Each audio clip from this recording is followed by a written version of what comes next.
दुनिया के सबसे अहम तेल मार्गों में गिने जाने वाले हॉर्मुज़ जलडमरू मध्य की स्थिति अभी भी बेहद अनिश्चित बनी हुई है। ईरान और अमेरिका की तरफ से लगातार बदलते संकेतों ने वैश्विक शिपिंग को लगभग ठप कर दिया है। वीकेंड में कुछ समय के लिए ये खबर आई थी कि रास्ता फिर से खुल गया है, लेकिन नए सैन्य खतरे, अमेरिकी नौसैनिक नाकेबंदी और जहाजों पर हमलों के कारण आवाजाही फिर से रुक गई। यह उलझन 18 अप्रैल शनिवार को शुरू हुई, जब ईरान के विदेश मंत्री ने कहा कि जलडमरू मध्य पूरी तरह खुला है। इसके बाद फारस की खाड़ी से बाहर निकलने के लिए जहाजों में तेजी देखी गई और कुछ घंटों के भीतर 20 से अधिक जहाजों ने पार किया, जो मार्च की शुरुआत के बाद सबसे ज्यादा था।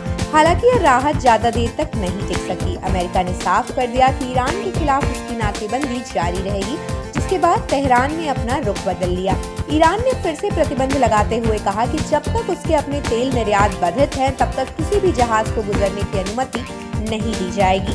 ईरान की शीर्ष सुरक्षा एजेंसी ने भी साफ कर दिया कि वह इस मार्ग पर नियंत्रण बनाए रखेगा, जिससे एक तरह से फिर से बंदी की स्थिति बन गई। स्थिति तब और बिगड़ गई जब जहाजों पर सीधे हमले होने लगे। 2 भारतीय जहाजों पर बीच रास्ते में गोलीबारी की गई, जिससे उन्हें वापस लौटना पड़ा।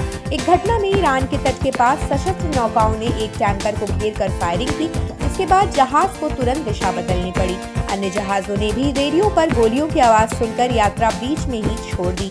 ब्रिटिश सेना ने भी ऐसे ही मामलों की पुष्टि की है, जिसमें ईरानी रेवोल्यूशनरी गार्ड की नौकाओं द्वारा एक टैंकर पर गोलीबारी और एक कंटेनर जहाज पर प्रोजेक्टाइल लगने की बात सामने आई। रविवार तक हालात और गंभीर हो गए, जब एक भी जहाज पार नहीं कर पाया। तो कम से कम 13 तेल टैंकर वापस लौट गए, जबकि कई अन्य जहाज जोखिम से बचने के लिए समुद्र में ही लंगर डाले रहे। इस संकट का असर बहुत बड़ा है। दुनिया की कुल तेल आपूर्ति का लगभग 5वां हिस्सा सामान्यतः इसी जलमार्ग से गुजरता है, इसलिए इसका ठप होना वैश्विक ऊर्जा बाजार के लिए गंभीर चुनौती बन गया है। आप देख रहे हैं सौगंध टीवी, सौगंध वतन की।